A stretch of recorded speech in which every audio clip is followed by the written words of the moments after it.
దేవునికి స్తోత్రం. హల్లెలూయా. ప్రభునందు ప్రియ దేవుని ప్రియులారా, ప్రభు పేరట మీ అందరికి వందనాలు, శుభాలు. మరణాతా. ఈ ఉదయకాల సమయం నుండి ఇప్పటి వరకు మరి మీ ఆలోచన, మీ ప్రయాణములు, మీ ఆలోచనలో పాటు అన్ని రకాలుగా విశ్వాసాన్ని బలపరుచుకున్నారని నమ్మొచ్చు. మన దేవదేవుని యొక్క పరిశుద్ధమైన నామములో మీ అందరికీ శుభాలు తెలియపరుస్తున్నాను. మీ అందరికీ మరొకసారి మరణాతా. ఈ దినము వాక్యం కొరకు ప్రార్థన చేసుకుందాం. ప్రార్థన. ప్రేమామయుడ, కరుణామయుడ, దయామయుడ, సృష్టికర్త, మహోన్నతుడ, మహాగణుడు అయిన మా ప్రభా, నీకు వందనాలయ్యా. ఈ సమయంలో నీ వలాకనమును చేతపట్టి ప్రభా, మరొక దినమున ఇదిగో తండ్రి, నీ బిడలగా మేము ప్రార్థన చేయుచుండగా మా ప్రార్థన ఆలకించి మా ప్రార్థనకు నీవే చెవియొగ్గుము ప్రభా.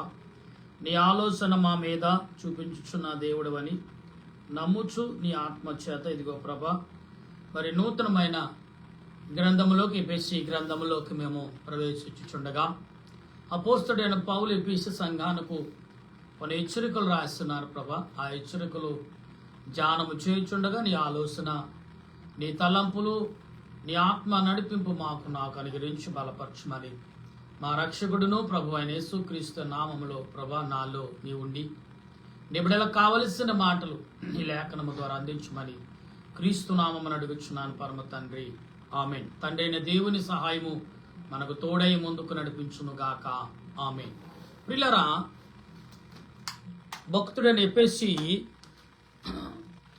సంఘానికి పౌలు గారు కొన్ని మాటలు అందిస్తున్నారు. ఎలాగున్నాయని మనం గమనించేటప్పుడు ఇది వర్ణించుటకు అనేకమైన రీతిలుగా కనబడుతున్నాయి. ఇక ఎఫెసీ పత్రిక, ఎఫెసీకి రాసిన పత్రిక మొదటి అధ్యాయములోని కొన్ని మాటలు. దేవుని చిత్తం వలన క్రీస్తు యేసు అపోస్తుడైన పౌలు ఎఫెసీలో ఉన్న పరిశుద్ధులకును క్రీస్తు యేసునందు విశ్వాసుల వారికి శుభమని చెప్పమని రాయగా, మన తండ్రి అయిన అంటే ఎఫెసీ సంఘానికి శుభమని రాస్తున్నాడు పౌలు గారు. ఎలాగంటే, ఇది ఎఫెసీయులారా, దేవుడు మిమ్మలను ఏర్పరచుకున్న వారులారా అని కొన్ని రకాలుగా సంబోధిస్తూ పౌలు గారు మాట్లాడుచున్నారు. ఎందుకు అంటే, దేవుడు ఏదైతే పౌలు గారికి బయలుపరిచాడో ఆ విషయాలన్నీ కూడా పౌలు గారు గ్రహించినట్లుగా, అది దేవుడు పరిశుద్ధాత్మ చేత బయలుపరిచినట్టుగా పౌలు గారు ఈనాడు నీకు నాకు ప్రకటన చేస్తున్నారు. పిల్లరా, ఈ పౌలు గారు చెప్పుచున్న మాటలు మనం ఆలోచన తీసుకుంటే, ఇక్కడ మాట్లాడుతున్న ఈ మాటలు ఎలా ఉన్నాయంటే, ప్రభు అయిన యేసు క్రీస్తు నందు మీకు కృపయు సమాధానమును కలుగును గాక.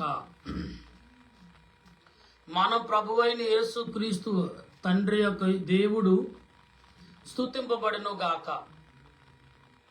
ఆయన క్రీస్తునందు పరలోక విషయములోను ఆత్మ సంబంధమైన ప్రతి ఆశీర్వాదమును మనకు అనుగ్రహించును. అంటే ఇక్కడ పరలోక సంబంధమైన ప్రతి క్రియ కూడా దేవుడు ఏ రకంగా అందిస్తున్నాడని పౌలు గారు ఈరోజు నీకు నాకు ప్రకటన చేస్తున్నాడు. ప్రియులారా, ఆత్మ సంబంధమైన క్రియలు ఎప్పుడైతే మనం కలిగి ఉంటున్నామో అప్పుడు ఖచ్చితంగా దేవుని ఎడల అనేకమైన విషయాలు మనం తెలుసుకున్న వారుగా ఉంటాం. అందుకే పౌలు గారు అంటారు ఏమనంటే, దేవుని యందు విశ్వాసము కలిగి ఉండుట మేలే తప్ప కీడు కాదు అన్నారు. అంటే ఆత్మ తలంపులు కలిగి పౌలు గారు ఏ రకంగా మాట్లాడుచున్నారంటే మనం అర్థం చేసుకుంటే, ఇక్కడ పౌలు గారు మాట్లాడుతున్న మాటల్ని అనగా, తన ప్రియుని యందు తాను ఉచితముగా మనకు అనుగ్రహించిన తన కృప మహిమను కీర్తి కలిగినట్లు తన చిత్త ప్రకారమైన దయా సంకల్పన చొప్పున యేసుక్రీస్తు ద్వారా తనకు కుమారులను స్వీకరించుటకై మనలను ముందుగా తన కోసం నిర్ణయించుకుని మనము తన ఎదుట పరిశుద్ధులమును నిర్దోషులమనై ఉండవలనని జగత్తు పునాది వేయబడ పునుమునిపే ప్రేమ చేత ఆయన క్రీస్తులో మనలను ఏర్పరచుకునెను. ఇక్కడ చక్కడ దేవుని కృప ఐశ్వర్యాన్ని బట్టి అనే మాటను మనకు అందిస్తున్నారు. ప్రియులరా, ఇక్కడ పౌలు గారు చాలా విషయాలను బయలుపరుస్తూనే ఉన్నారు. ఎందుకంటే దేవుని ఎడల మనం ఏ రకంగా కలిగి ఉండాలో. ఉదయ కాలంలో మత్తు అనే పదములోని అనేకమైన విధాములు మనకు అందించారు.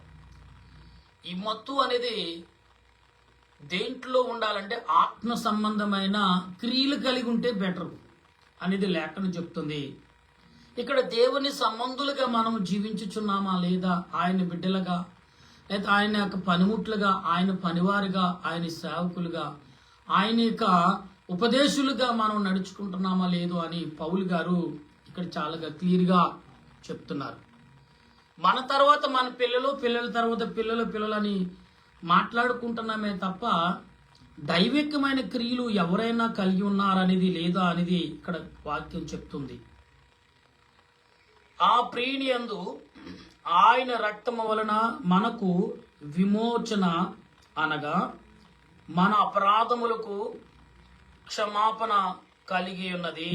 మన అపరాధములకు మన పాప క్రియలకు క్షమాపణ కలిగి ఉన్నదంటే ఎవరి వల్ల? యేసుక్రీస్తు వల్లనే కలిగి ఉన్నదని పౌలు గారు చెప్తున్నారు. అంటే ఎపిసి సంఘంలో దేవుడు ఏ రకంగా మిమ్మల్ని ఏర్పరచుకున్నాడు, ఏ రకంగా మిమ్మల్ని పిలుచుచున్నాడు అని పౌలు గారు చాలా క్లియర్గా ఎపిసి సంఘంతో మాట్లాడుతూ, అంటే పౌలు గారు అనుకున్నట్టుగా మీ మనుషులు అన్నట్టుకున్న కాదు, కానీ దేవుడు మిమ్మల్ని ప్రత్యేకపరిచాడు అనే విషయాన్ని పౌలు గారు చాలా క్లియర్గా చెప్తున్నాడు ఇక్కడ. అయితే ఇక్కడ అంటున్నాడు, కాలము సంపూర్ణమైనప్పుడు జరగవలసిన ఏర్పాటును బట్టి ఆయన దయా సంకల్పన చొప్పున తన చిత్తమును గూర్చిన మర్మమును మనకు తెలియజేసి మనకు సంపూర్ణమైన జ్ఞానమును వివేచగలుగుటకై ఆ కృపను మన ఎడల విస్తరింప చేసును అనే మాటను, ఈ సంకల్పం బట్టి ఆయన పరలోకమును ఉన్నవే గాని భూమి మీద ఉన్నవే గాని సమస్తమును క్రీస్తునందు ఏకముగా సమకూర్చవలనని తనలో తాను నిర్ణయించుకును. మరియు క్రీస్తునందు ముందుగా నిర్ణయించుకున్న మనము తన మహిమకు కీర్తి కలగజేయవలని దేవుడు తన చిత్త ప్రకారమైన సంకల్పం బట్టి మనలను ముందుగా నిర్ణయించి ఆయన యందు సువాసముగా ఏర్పరచెను. ఆయన తన చిత్తముసారముగా చేసిన నిర్ణయము చొప్పున సమస్త కార్యములను జరిగించుచున్నాడు. మీరును సత్యవాక్యమును అనగా మీ రక్షణ స్వార్థను విని క్రీస్తునందు విశ్వాసము ఉంచి వాగ్దానము చేయబడిన ఆత్మ చేత ముద్రింపబడితిరి.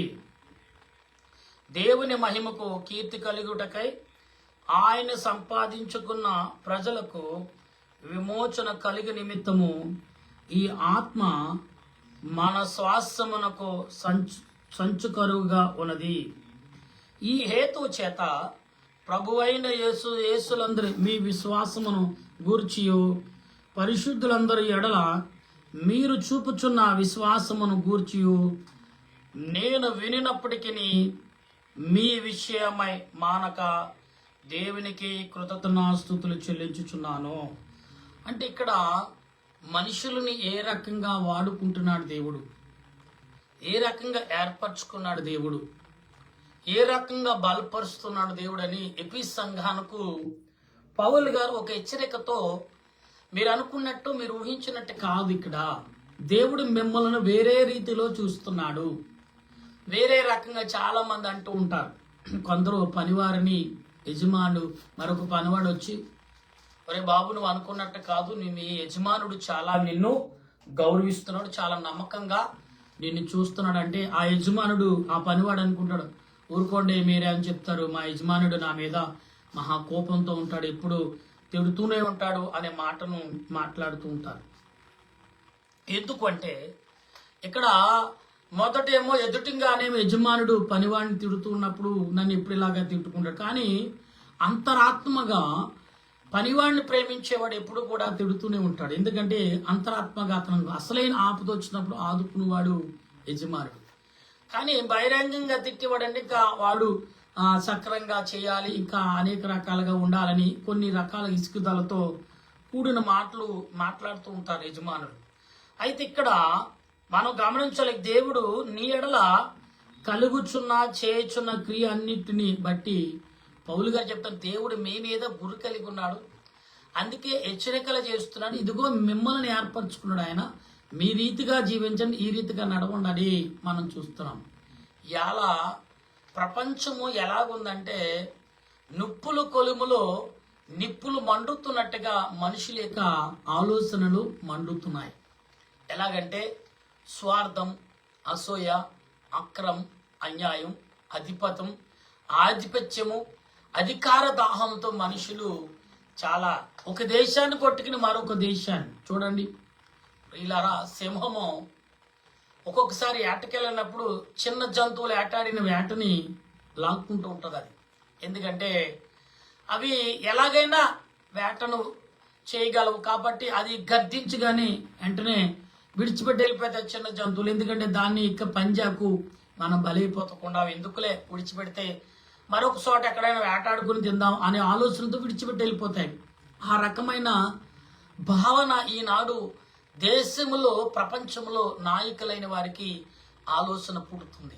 పిల్లరా, మనం ఒకసారి గమనించాలి, ఈ లెక్కన దేవుని యందు విశ్వాసము నమ్మకము కలిగిన ప్రార్థన చేసే ప్రతి భక్తుడు చాలా బలముగా ఇంతవరకు మన కుటుంబాల కొరకు, మన సంఘాల కొరకు, లేకపోతే మన బిడ్డల కొరకు, మన గ్రామాల కొరకు మనం నడుము కట్టుకుని ప్రార్థన చేశాం.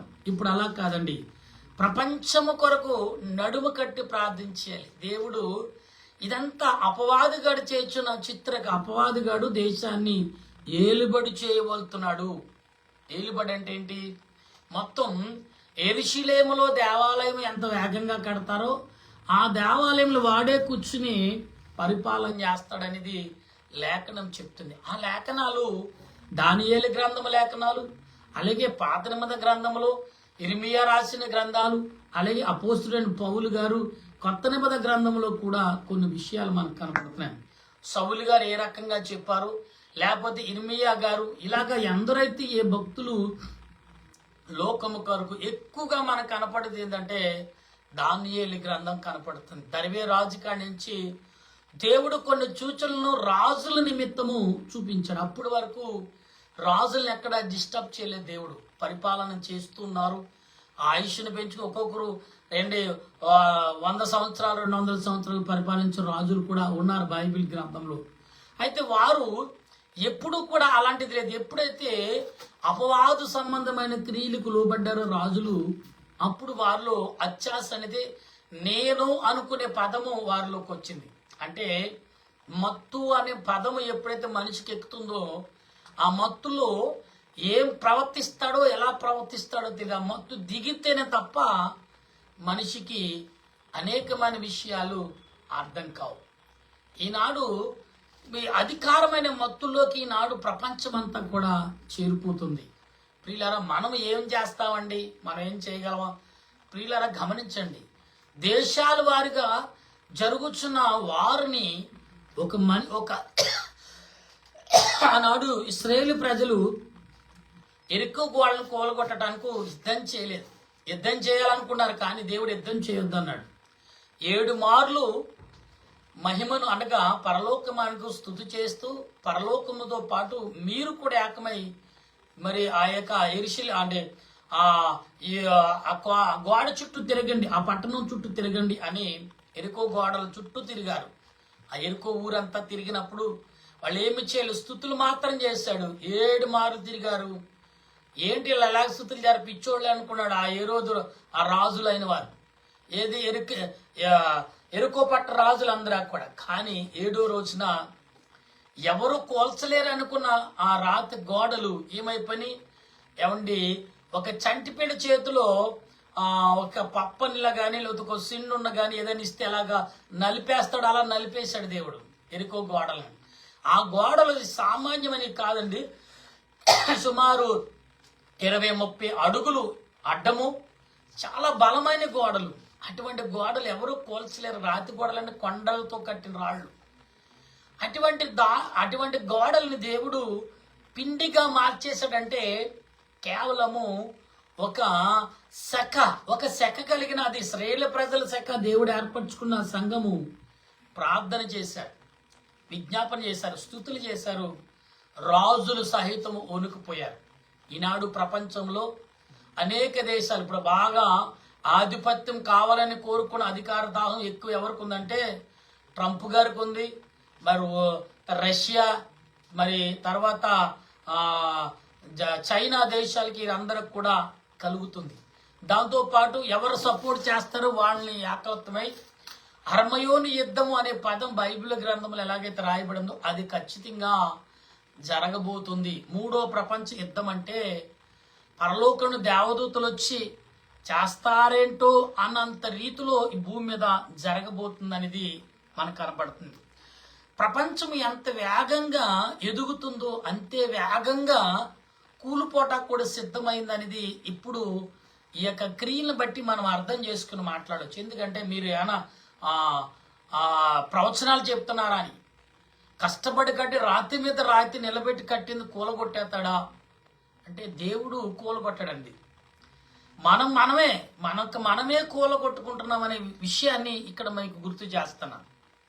అందుకే ఇక్కడ ఏమంటున్నాడు, ఎఫెససు సంఘానికి రాస్తున్న ఈ మాటను, మరియు మీ మనోనేత్రములు వెలిగింపబడినందున ఆయన మిమ్మల్ని పిలిచిన పిలుపు వలన ఆయనను నిరీక్షణ ఎట్టుదో పరిశుద్ధులలో ఆయన శ్వాసము యొక్క మహిమ ఐశ్వర్యము ఎట్టుదో ఆయన క్రీస్తునందు వినియోగపరిచిన బలాతిశయమును బట్టి విశ్వసించు మనయందు ఆయన చూపుచున్న తన శక్తి యొక్క అపరిమితమైన మహాత్మను ఎట్టుదో మీరు తెలుసుకొనవలెనని మన ప్రభువైన యేసు క్రీస్తు యొక్క దేవుడైన మహిమ స్వరూపి యొక్క తండ్రి తన్ను తెలుసుకొనుటయందు మీకు జ్ఞానమును ప్రత్యక్షతయు గల మనసును అనుగ్రహించున్నట్లు నేను నా ప్రార్థన యందు మిమ్మల్ని గూర్చి విజ్ఞాపన చేయుచున్నాను.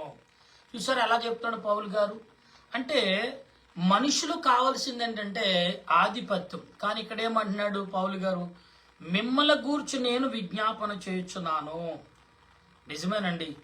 ఇక్కడ ఎవరి గురించి, ఒక దేశం, ఒక పట్టణం, ఒక గ్రామం, ఒక కుటుంబం, ఒక జీవితం బాగుపడాలంటే ఎవరో ఒకరు ప్రార్థన చేయాలి, ఎవరో ఒకరు గుణపాఠం నేర్పాలి. ఎవరో ఒకరు చెప్పకపోతే అవతల మత్తులో ఉన్న వాడిని రోడ్డు మీద విడిచిపెట్టలే. ఎవడో ఒకరు పక్కకు లాగకపోతే ఎల్లు వచ్చి వాహనాలు గుద్దుతాయి. ఎందుకు అతను మత్తులో ఉన్నాడో, ఒళ్ళి మత్తులో ఎలాగా మత్తులో మరి బాగా ఎక్కువగా ఉన్నాడు కాబట్టి అతనికి ఏమీ తెలీదు. యాక్సిడెంట్ అవుతుందో, నేను చనిపోతాను అని తెలియదు, ఎలా నడుస్తాడో తెలియదు. అందుకని ఆ దారంటే వెళ్ళి వారు ఏదో ఒక పక్కకి తీసుకెళ్లి కూర్చోబెట్టి వెళ్ళిపోతూ ఉంటారు. అలాగనే ఈనాడు ఎలాగుందంటే దేశము, ఈ ప్రపంచం యావత్తు కూడా ఒక మత్తులు, అధికారం అనే దాహం అనే మత్తులోకి వెళ్ళిపోయింది.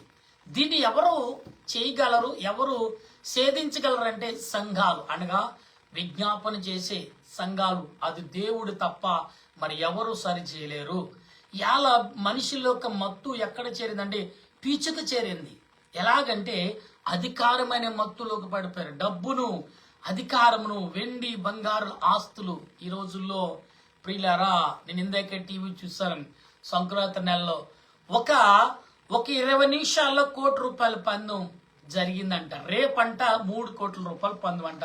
ఒక జీవి మీద, ఒక కోడి మీద కోట్ల రూపాయలు డబ్బుని గాసి గెలుస్తున్నారు. అంటే మనుషుల యొక్క మత్తు ఎంతవరకు చేరేదని డబ్బుని లెక్క చేయలేనంత మత్తులో ఉన్నారు మనుషులు. అంటే డబ్బు వాళ్ళకి చిన్న చూపు అయింది. డబ్బు విలువైందే. దేవుడు అన్నాడు, ఆ స్త్రీ అంతస్తును నేను ఇచ్చుచున్నాను, దాన్ని కాపాడుకునేవాడు ఎక్కువ తరతరాలను దానితోటే నడుస్తాడు, జీవిస్తాడు.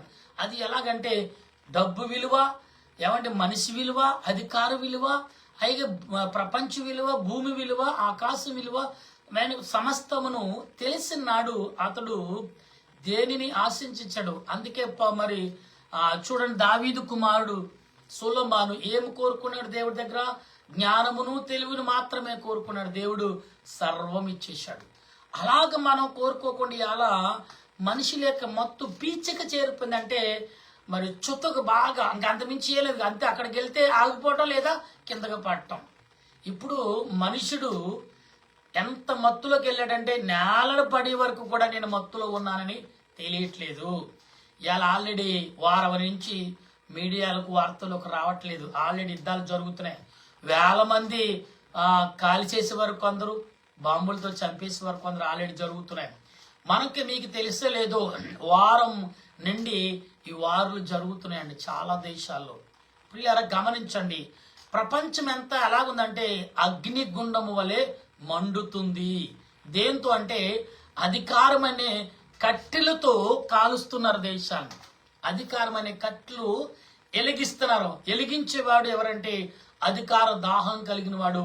కట్టెలు ఎలాగంటే దేశాల వారిగా ఈ కట్టెలు పేర్చి అగ్గుబులు గీస్తున్నారు. అదే బాంబులతో. ఏమండి బాంబులతో ఏమండి ఎలాగుందంటే విష బాంబులతో ఆ యొక్క భూమి మీద పడవేస్తుండే ఆ భూమి ఎందుకు పనికిరాదు. మళ్ళీ అది భూమి ఫలించాలంటే ఒక 100 ఏళ్ళు మళ్ళీ గడిస్తేనే తప్ప ఆ భూమి సారం రాదంట. అంత భయంకరమైన విష బాంబులు నేల మీద వేస్తున్నారు. నేల ఏం పాపం చేసిందండి? అంటే మనుషుల్ని పుట్టించి మనుషులకి నేలను దేవుడు సృష్టించటం వలన ఈ నేలను పాడు చేస్తున్నారు. ప్రకృతిని పాడు చేసి హక్కు ఎవరికి ఇచ్చారండి? దేవుడేమని ఇచ్చాడా? ఇవ్వలేదే. కానీ ఈనాడు ప్రజలు ఆ రకంగా ప్రవర్తిస్తున్నారు. ఏమంటున్నారండి ఇక్కడ?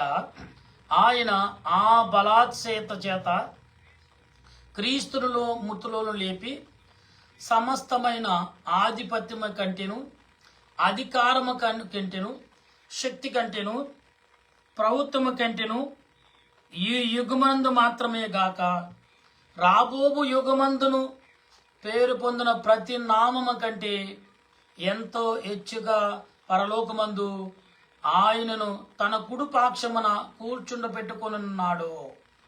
మరియు సమస్తమును ఆయన పాదముల కింద ఉంచి సమస్తముపై ఆయనను సంగమునకు శిరస్సుగా నియమించెను. ఆ సంఘము ఆయన శరీరము. సమస్తమును పూర్తిగా నమ్ముచున్నారు సంపూర్ణత అయినది. అంటే పరిపాలన ఆయన చేతుల్లోకి వెళ్ళిందనుకోండి, మనం ఎందుకు పనికిరాని వాళ్ళు అయిపోతాం. గనుక ఇవాళ చాలా మంది గమనించవలసిందంటే కోపాలు స్పీచ్కి చేర్చిపోతున్నాయి. మనుషుల అహంకారం మత్తుకు చేరిపోయింది. అంటే మనుషులు ఏం మాట్లాడుతున్నారో తెలియదు, అహంకారంతో మనుషులు కొట్టుమిట్లాడుతున్నారు. కనుక ఈరోజు ఈ మాటలు మీరు అందరూ వింటున్నారని నమ్ముచున్నాను. పిల్లలు చాలా మంది వింటున్నారు. దేశాల పట్ల ఏ రకంగా మరి మన బాధ్యత ఏంటి? మన ఇండియా ప్రజల బాధ్యత ఏంటి? క్రైస్తవుల యొక్క బాధ్యత ఏంటంటే ఆనాడు ప్రియులారా ఆ ఇశ్రాయేలు ప్రజలు ఎరుకో గోడల చుట్టూ ఏ రకంగా తిరిగి స్తుతించారో మన దేశాల చుట్టూ మనం తిరగలేము. కానీ గ్రోగుల్ అని ఒక గోగుల్ రౌండ్గా ఉండి అప్పుడు భక్తులైన వారు ఆ దేశాల చుట్టూ తిరగలేని వారు ఏం చేసేవారంటే గ్రోగులను దగ్గర తీసుకుని దాని 2 చేతులతో పట్టుకుని ఈ గ్రోగుల్లో ఉన్న దేశాలన్నిటిని దీవించు ప్రభు అని 2 చేతుల దగ్గర ప్రార్థన చేసేవారు. అలా మాత్రం తప్ప మనం ఏమి చేయాలి? ఇప్పుడు దేశాలకు కావాల్సింది ఏంటంటే అధికారం కాదని శాంతి కావాలి. ప్రతి మనిషిలో శాంతి ఉండాలి, ప్రతి దేశంలో శాంతి ఉండాలి, ప్రతి పట్టణంలో శాంతి ఉండాలి, ప్రతి గ్రామంలో శాంతి ఉండాలి. ఇలా మన ఊర్లు వెళ్ళి సంతోషంగా ఉన్నారనుకుంటారు. కాదండి, ఇది ఆధిపత్యమును చూపించుకోవటానికి చాలా మంది ఊర్లు వెళ్ళి ఆయా రకంగా చూపించుకుంటున్నారు. ఓహో ఇంత అని ప్రేమ ఆప్యాయత అనేది కుదువైపోయిందండి ప్రియులారా. కానీ దేవుని రాకడ సమీపించబోతుంది. కాబట్టి అందరూ కూడా గమనిస్తూ దేవుని సన్నిధిలో ప్రార్థన చేయగల మనసును ఆ పరిశుద్ధాత్మ దేవుడు మనందరికి అందించి నడిపించును గాక. ఆమేన్. ప్రార్థించాలి. దయగల మా దేవానికి వందనాలు, ప్రేమగల రక్షకానికి స్తోత్రాలు. ఇంతవరకు ప్రభా ఎన్నో భారంతో కూడిన మాటలు, ఎంతో శక్తితో కూడిన మాటలు మాకు బయలుపరిచావు. అవును, ఎపిసి సంఘానికి నాయన అపోస్తలుడైన పౌలు, ఇదిగో సంఘమా, నిన్ను ఎవరు ఏర్పరచుకున్నారో తెలుసా? నువ్వు ఎవరు నిమిత్తము ఉన్నావో తెలుసా? ఎవరి నీడలో నువ్వు కనబడుతున్నావో తెలుసా? ఎవరు నేను గమనిస్తున్నారో నీకు తెలుసా? ఎవరు నిన్ను చూస్తున్నారో తెలుసా?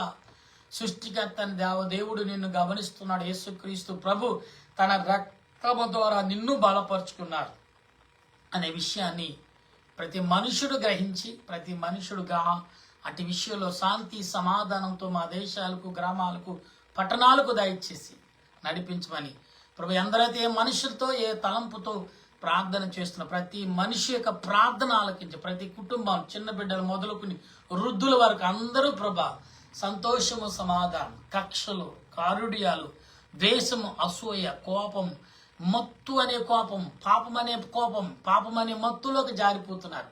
జారిపోకుండా కాపాడి, అధికారమైన దాహం లేకుండా, నాది ఆధిపత్యం అనేది కాకుండా, స్త్రీ అని పురుషుడని చిన్నలని పెద్దలు అందరికీ పాపం అనే మత్తులో తూగుతున్నారు ప్రభా. దానిని తొలగించి ఆ మబ్బులోంచి బయటికి తీసుకొచ్చి ప్రభా, దేవుడు సృష్టించిన వెలుగులో నేనున్నాను అని గ్రహింపు ప్రతి మనుషుడికి అందించి నడిపించుమని ఏదైనా దాసుడు నేను చేసిన ఈ ప్రార్థన, నా ఆవేదన, నా హృదయ తలంపులు ఆవేదన అంగీకరించి నెరవేర్పు దయచేసి, బలహీనలు, అనారోగ్యంతో ఉన్న బాధపడుతున్న ప్రతి వారికి, ప్రతి కుటుంబంలో సంతోషము, సమాధానంతో నీ రాజ్యముకు సిద్ధపరచమని త్వరగా రానైన యేసుక్రీస్తు యొక్క దివ్యమైన నామమును అడిగి ప్రార్థన చేయుచున్నాను పరమ తండ్రి. ఆమేన్. పరలోక మా పరమ తండ్రి, నామను పరిశుద్ధపరచును గాక, నీ రాజ్యం వచ్చును గాక, నీ చిత్తం పరలోకమందు నెరవేరినట్లు భూమి అందు నెరవేరిన గాక. మానవుడు మాకు దయచేసి మా ప్రార్థన చేసిన క్షమించిన ప్రకారం మా ప్రార్థన చేసి మమ్మల్ని శోధనకు విండపించు. రాజ్యము, శక్తి, మహిమ నిరంతరమైన తండ్రి. ఆమేన్. ఏసురత్నమే జయమ పాలు, ప్రవేశరత్నమే జయమ పాలు, ప్రవేశ సంపూర్ణ విజయం పాద గ్రంథాల నాశన. హల్లెలూయా, హల్లెలూయా. స్తోత్రం, స్తోత్రం. ఆమేన్, ఆమేన్. మన తండ్రి అయిన దేవుని కృప, త్రియేక దేవుని సన్నిధి, పరిశుద్ధాత్మిక ఆదరణ, ఆశీర్వాదం ఇప్పుడు ఎల్లప్పుడు సదా తోడుగా ఉండి ఆయన రాకడకు సిద్ధపరచును గాక. ఆమేన్, ఆమేన్, ఆమేన్. మీ అందరికి వందనాలు. మరణాత.